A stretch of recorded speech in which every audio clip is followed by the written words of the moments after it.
위라스 아들 우리 주 예수 그리스도를 믿습니다.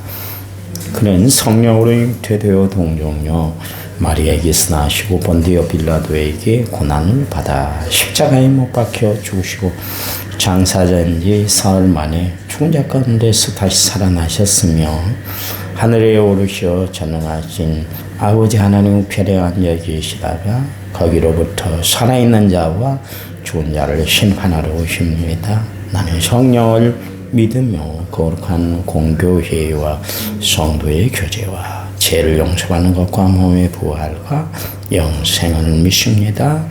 아멘. 찬송가 528장입니다. 528장.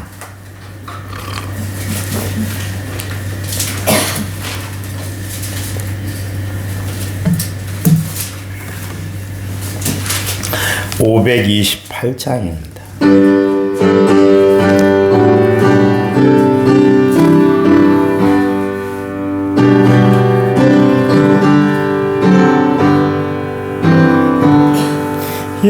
예수가 우리를 부르는 소리 금성 부드러워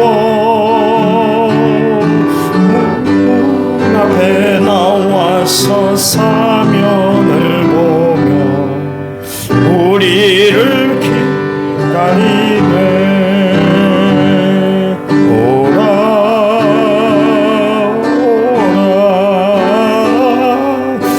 당황치 말거라.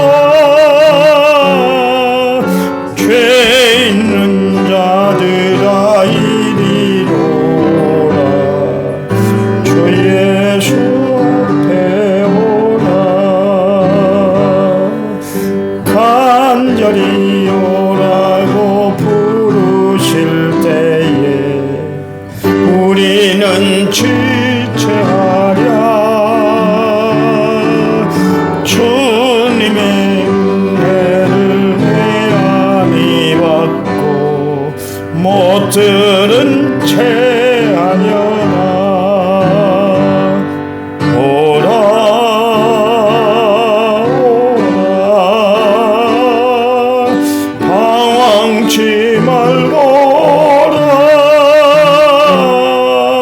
죄 있는 자들아 이리로라. 주 예수 앞에 오라. 세월이 살같이 빠르게 지나 쾌락이 끝이 나고 사망의 그늘이 너와 내 앞에 둘리며 가리우네. 오라 오라 당황치 말거라.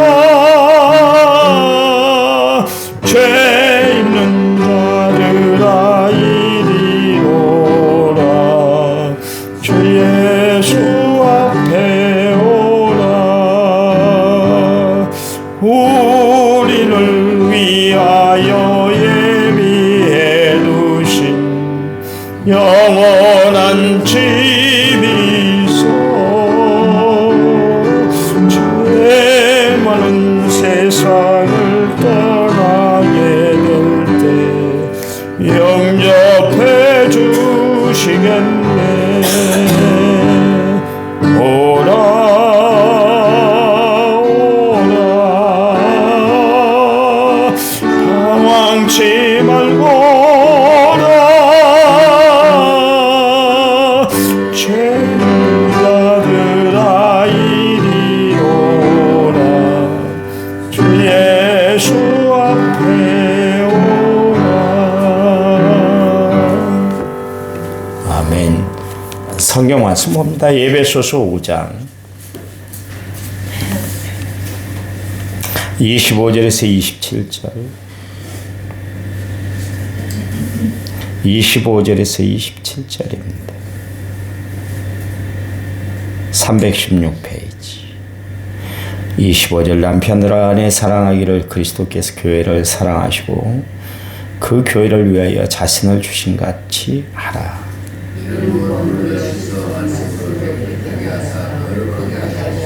같이 읽습니다. 자기 앞에 영광스러운 교회로 세우사 티나 주름 잡힌 것이나 이런 것들이 없이 거룩하고 흠이 없게 하려 하심이라. 아멘. 1차 문제 5,959번째로 제가 하나님 앞에 드렸습니다. 찬양 부릅니다.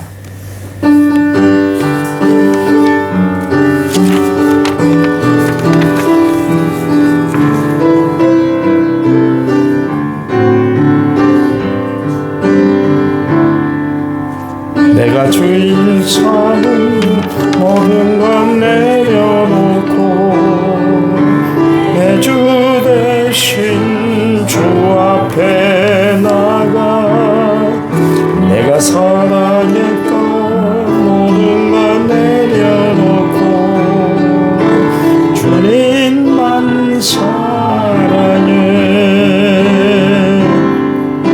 내가 주인 삼은 모든 것 내려놓고 대신 주 앞에 나가 내가 사랑했던 모든 것 내려놓고 주님만 사랑해. 주 사랑 거친 풍랑에도 깊은 바다처럼 나를 잠잠케 해. 주 사랑 내 영혼의 반석 그 사랑 위에 서리. 아멘. 그 며칠 전에 지영이가 그런 이야기를 해요. 아빠 세연석 안수 집사님 대단하신 것 같다고. 그 권사님 수발을 딱 들어주신다고 말하면 못할 것 같다고 그래요. 어제 운동하는데 서집사님하고 함께 근무했던 그 파출소 소장 출신 어르신이 목사님 세연석 안수집사 사모님 잘 계시죠? 건강 상태는 어때요? 요즘도 업어서 교회를 모시고 나오나요? 그런 이야기를 해요. 그러면서 진짜 자기가 생각해도 대단하다 그런 이야기를 하십니다. 그런 일이 어찌 그 인간의 힘으로 가능하겠어요? 하나님이 주신 힘이 있으니까 감당해 나가는 것 같아요. 교회 안에 성도들을 보면 참 대단한 성도들이 참 많은 것 같아요. 그분들을 대하면 고개가 저절로 숙여지고 또 그분들을 대하면 참 귀중하신 분들이다 그런 생각이 들어요. 사실 우리가 세상을 살아가면서 부부의 연을 맺고 산다는 것이 참 어찌 보면 대단한 관계인 것 같아요. 그 많고 많은 사람들이 있었고 많고 많은 사람들 가운데서도 이 사람과 함께 부부의 연을 맺고 서로가 살아간다는 것이 참 어찌 보면 기적 같은 일이고요. 평생 어떤 분들은 60이 넘도록 60년의 그 세월을 넘도록 그렇게 진짜 검은머리 팥불이 되도록 그렇게 그 행복하게 살아가는 그 가정들의 모습을 보면 대단하다 그런 생각이 듭니다. 이 부부 생활이 가정 생활이 참 쉽지 않잖아요. 서로의 감정을 감추고 살아야 되고 어쩔 때는 또 드러내기도 합니다만은 서로의 감정을 최소화시키고 살아야 되고 또 서로의 마음을 읽어야 되고 여러 가지 복잡한 상황이 있는데 그것을 다 맞추고 살아간다는 게 쉽지 않잖아요. 그래서 못 살겠다 그렇게 이야기할 때가 참 많아요. 하나님이 화를 만들어 주셨어요. 화를 만들어 주신 것은 뭐냐면 돕는 배필이 되어라. 에체르란 단어를 썼는데 돕는 배필이 되어라. 남을 돕는다는 것이 쉽지 않아요. 돕는다는 것은 그만큼 힘이 있어야 되고 용기가 있어야 되고 능력이 돼야 되는 거예요. 아무나 돕는 게 아닙니다. 그렇잖아요. 여러분 살아가시면서 아십니다만 애착 삶을 살아가시는 분들이 있어요. 남편을 먼저 보내고 또 아내를 먼저 보내고 살아가는 사람들이 있습니다만은 누가 더 멋있고 아름답게 살던가요? 남자들은 혼자 되면 추잡기가 됩니다. 아무리 따듬고 아무리 멋을 내도 혼자 살아가면 금방 표시가 나요. 여자들은 혼자 되면 더 멋있습니다. 제가 본 지금까지 경험에 의하면 그동안 남편 뒷수발하고 그렇게 살아오느라고 막 거친 세월을 살아왔잖아요. 혼자 되니까 여자들이 오히려 더 잘 살고 더 멋을 내고 더 멋지게 되더라고요. 그 이야기는 무슨 이야기였어요? 남자는 여자 없이는 살아갈 수가 없다. 그런 이야기예요. 있을 때 잘해야 됩니다. 아담이 혼자 살아가는 모습을 보고 하나님께서 너무 외롭고 적적하니까 돕는 배필 화를 주셨잖아요. 돕는 배필이에요. 도울 수 있는 힘이 되는 그런 능력자다. 그런 이야기입니다. 여자들의 힘이 얼마나 대단합니까? 밥 짓는 것뿐만 아니라 모든 가정이 되게 하는 것이 남자가 되게 하는 것이 아니라 여자가 되도록 만드는 거예요. 그래서 이스라엘 사회는 북의 사회가 아니라 남자 중심의 사회가 아니라 여자 중심의 모계 사회예요. 이런 어떤 세상 원리를 잘 알기 때문에 아마 이스라엘 나라는 그렇게 된 것 같아요. 그런 면에서 보면 여자는 참 소중한 존재예요. 그러니까 귀중하게 여기고 살아야 되는 거예요. 그분이 있기 때문에 내가 외롭지 않고 밥 안 굶고 또 내 자신을 지켜낼 수 있는 것이지. 여자가 없어 봐보세요. 어찌든가요. 남자는 아무 일도 못해요.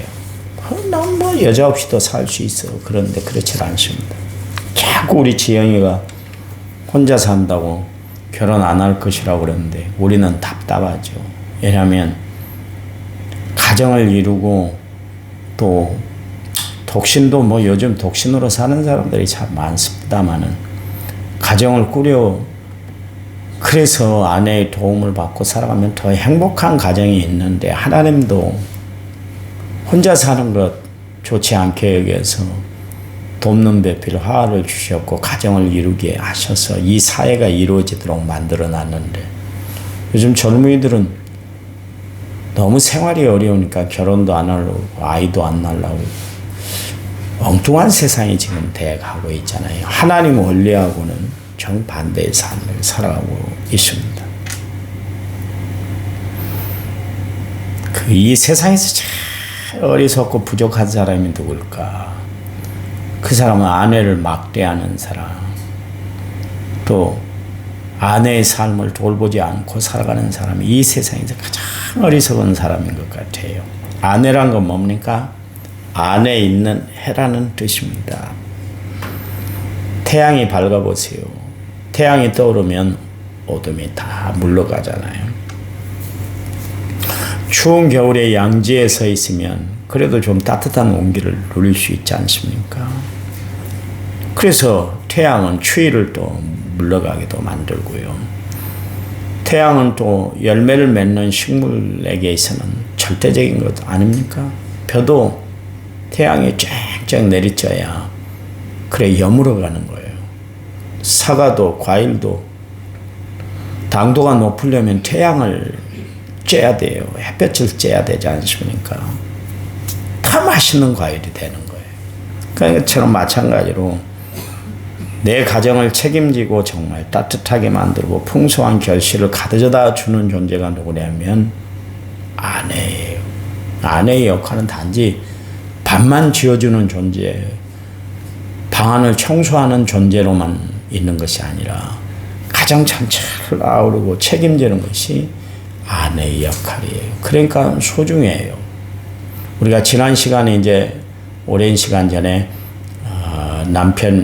아내가 남편을 어떻게 대해야 할 것인가 거기에 대해서 미리 살펴봤었잖아요. 그러고 나서 이제 제가 빠뜨려서 출애굽기 앞부분을 이제 또 제가 설교를 하다가 다시 이제 제자리에 돌아왔는데요.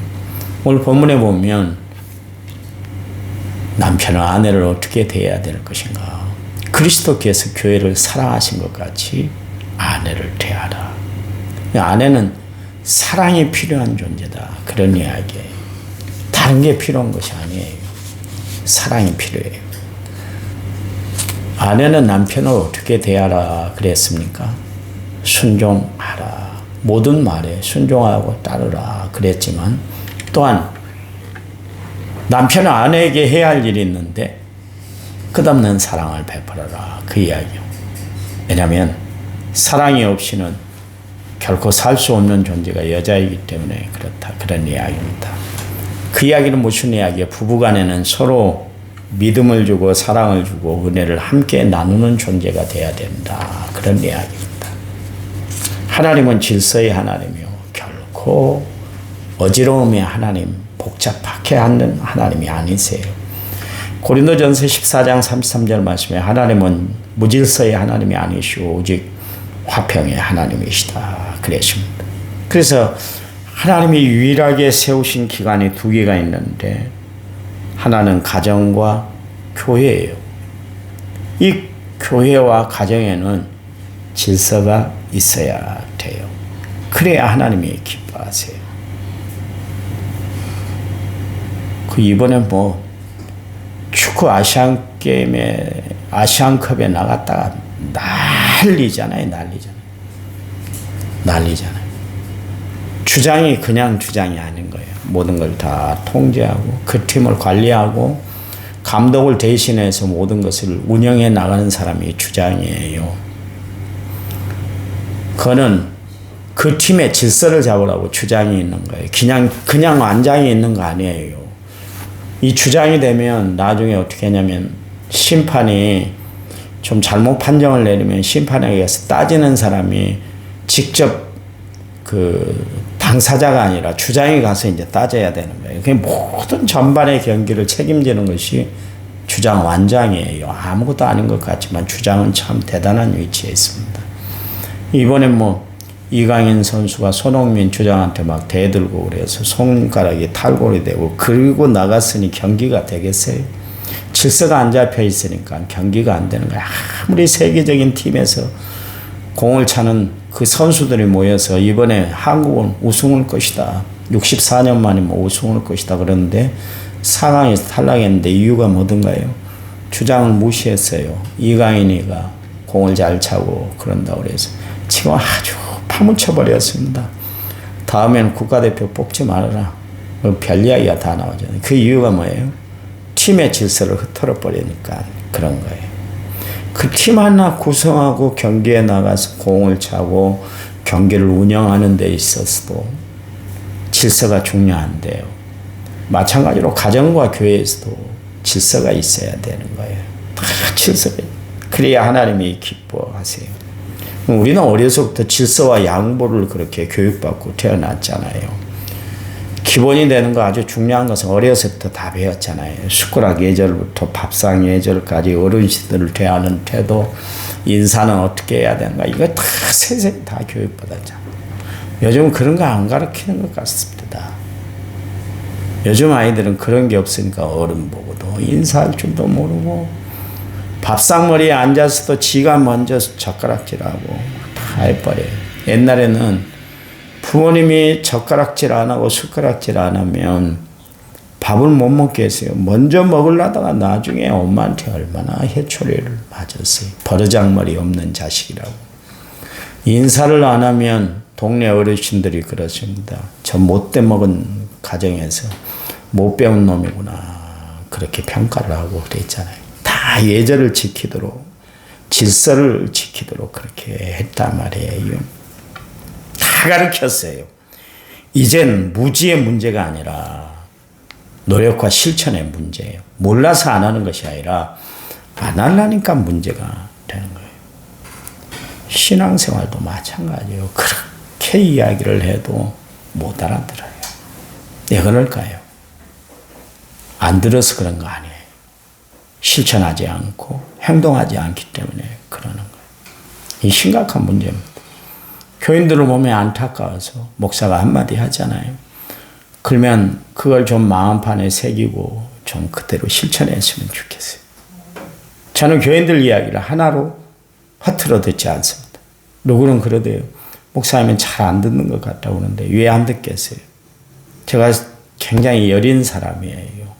강한 사람은 아닙니다. 제가 막 냉철한 사람은 아니잖아요.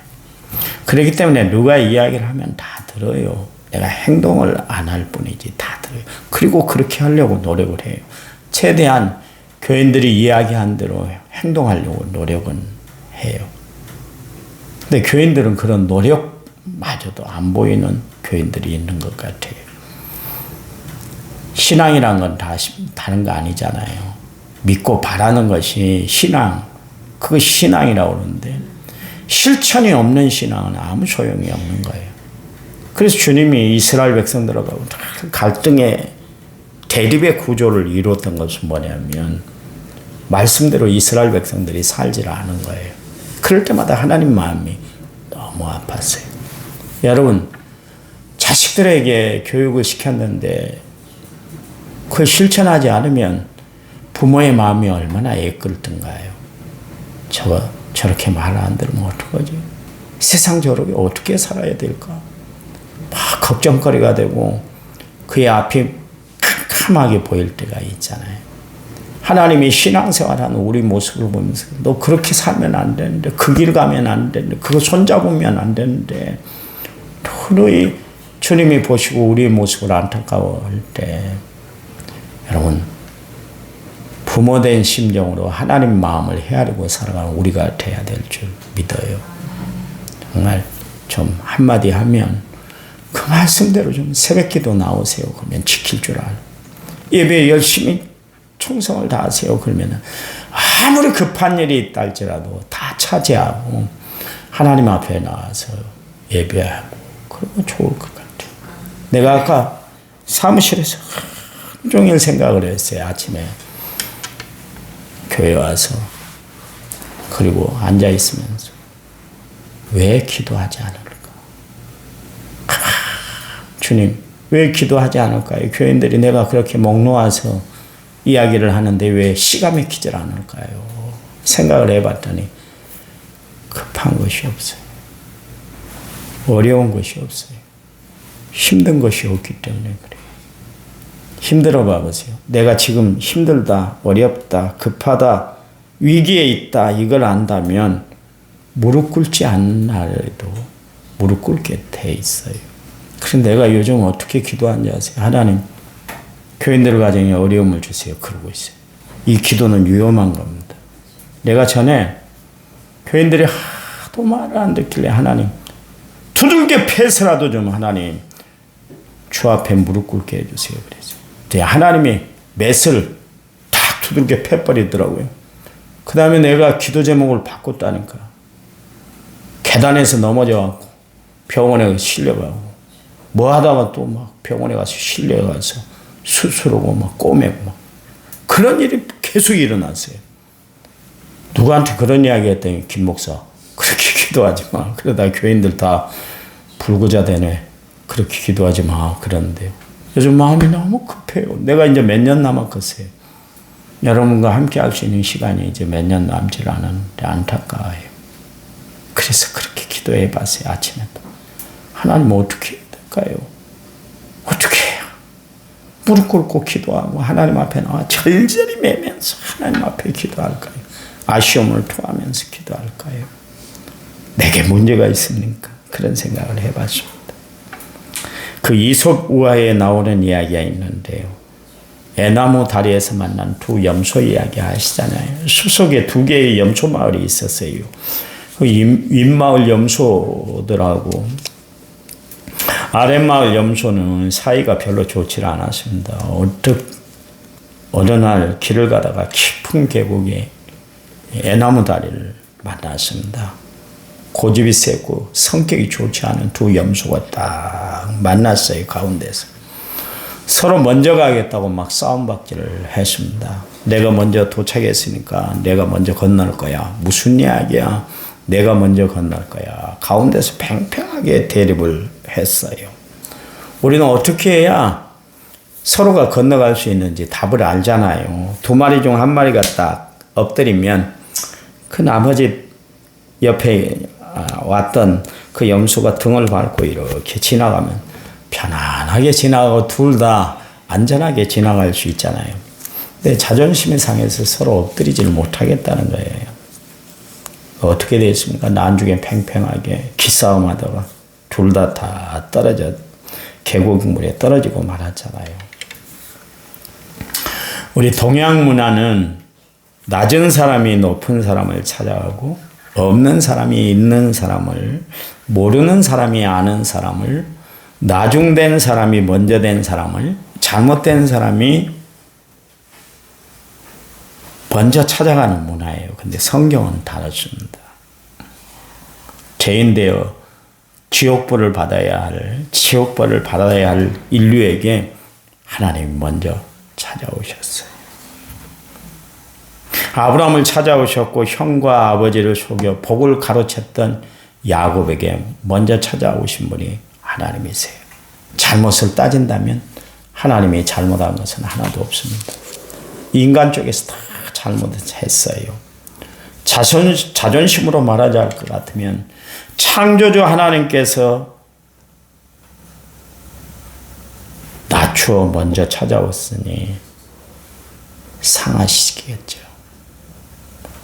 근데 이게 하나님의 사랑과 긍휼과 은혜예요. 신앙생활하는 사람들은 내가 먼저 낮아지는 거예요. 저 이야기해서 죄송합니다.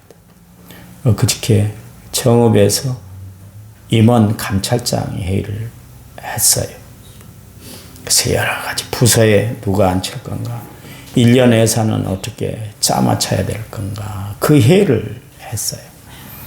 근데 이제 장로, 장립이 있고 안수 집사들을 이렇게 안수하는 행사가 교회마다 있는데, 근데 전주교회 김 목사님이 자꾸 나를 추천해요. 계속. 그러더니 제가 그랬어요. 저보다 먼저 선배된 분들이 있으니까 그분들을 좀 하십시다. 그래서 이 목사님을 좀 했으면 좋겠습니다. 그랬더니 그분은 뭐 해도 안 나온다고, 김 목사님이 하셔야 된다고 자꾸 그래요. 그래서 아니에요. 저보다 먼저 된 다른 목사님이 계시니까 이 목사님을 꼭 넣어주세요. 그랬어요. 가서 행사에 가서 막 이렇게 안수하고 그런 것이 참 남들이 볼 때는 대단하구나. 지방이 영향력이 있구나. 그래도 좀 윗자리에 있구나. 그 생각이 드니까 그러는 거예요. 그래서 나는 아니라고. 이분은 넣어주라고 그랬더니 네, 나보다 나이 어려요. 근데 신학대학 선배인데 등을 싹 만져주시더라고요. 보세요. 내가 희생하고 내가 낮추고 내가 겸손해지니까 오히려 높임을 받잖아요. 이게 신앙의 원리예요. 나를 낮추면 돼요. 남편과 아내의 관계도 나를 낮추면 돼요. 내가 남편인데. 그러면 가정에 평화가 없어요. 내가 뭐. 여러분, 우리가 세상을 살아가면서 자존심을 잃고 살아가는 거 참 불편하기도 하지만 세울 자존심이 있고 내가 내려놓아야 할 자존심이 있잖아. 예수님은 하나님이신데도 불구하고 친히 자기의 모든 것, 자존심까지도 다 내려놨더니 이 땅에 평화가 왔잖아요. 가정의 평화는 서로가 양보할 때 이루어지는 평화인 줄 믿으시기 바랍니다. 자식도요, 그렇대다. 키워봤더니 내가 양보해야지. 부모랍시고 네가 그래? 부모를 무시하네? 이거 이래서 돼? 그러면 부자간에 갈등만 심화되지 아무것도 안 이루어집니다. 부모가 먼저 낮아지고 그래 그런 것도 되겠다. 내 이야기만 하는 것이 아니라 자식의 얘기도 좀 들어봐주고 그리고 나 자신을 낮추면 가정이 화목하게 됩니다. 내가 이제서야 좀 깨달은 것 같아요. 전에는 아이들은 얼마나 내가 막 누르고 또 누르고 프레스를 가했는지 몰라요. 그러니까 지금 막 애들이 그때 이야기들을 하잖아요. 아빠가 그때 나한테 너무 심하게 했다고. 아빠가 목사지 우리가 목사냐. 그런 이야기를 한 적이 있었어요. 그래서 내가 다시 한번 내 자신을 성찰해 봤어요. 그래, 내가 그렇게 살아왔었구나. 너무 누르기만 했구나. 요즘은 내가 자식 되고 자식이 부모 된 것 같아. 그래도 조숙되다. 예, 평화가 있으니까. 너 아빠한테 함부로 대지 마! 이러면 가정이 깨져버립니다. 오히려 그래 나는 너만 보면 좋아. 네가 시우보다 더 좋은 것 같아. 요즘 그런 고백을 합니다. 너 보고 싶어서 내가 얼마나 마음이 그런지 몰라. 그랬더니 자식이 180도 변했어. 남이 변하기를 바라기보다 내가 변하면 되는 거예요. 내가. 하나님 감사합니다. 세상 살아가는 원리가 너무나 복잡하고 힘들고 어렵다 그러지만 사실은 세상의 원리가 문제가 아니라 내가 하나님 말씀대로 살지 못하기 때문에 세상이 복잡하고 어렵고 가정생활이 불판이 많고 불만이 가득한 것이지, 내가 예수님처럼 낮아지면 세상도 아름답게 보이고 또 우리의 가정도 우리의 삶도 행복하고 형통해질 줄 믿습니다. 나 자신을 내려놓는 작업을 하는 저희들 되도록 도와 주시옵소서. 그래서 날마다 주님 때문에 삶의 의미를 발견하고 주님 때문에 살아가는 힘을 얻고 살아가는 저희를 되도록 도와 주시옵소서. 오늘 하루도 최선을 다해 살 겁니다. 형통의 길이 열리도록 도와 주시옵소서. 기도한 대로 응답받고 살아가게 주셔서 신앙생활의 행복을 느끼게 하시고 기쁨을 누리고 살아가는 저희들 되도록 도와 주시옵소서. 우리의 기도가 자녀들 앞길에 에베네셀의 기념비가 되도록 도와 주시고 우리의 기도가 교회의 부흥과 성장을 이루고 하나님 나라를 이 땅에 이루는 초석이 되도록 하나님 역사해 주시옵소서. 오늘 하루도 승리하도록 하나님이 저희들의 삶을 책임져 주실 줄 믿습니다. 이제는 길이요 진리요 생명 되신 우리 주 예수 그리스도의 은혜와 하나님 아버지의 지극하신 사랑과 성령님 위로교통은혜 충만한 역사가 오늘 말씀을 받은 모든 성도들 위해 이제부터 영원토록 함께 하시기를 간절히 축원하옵나이다. 아멘. 아멘. 합심해서 기도합니다.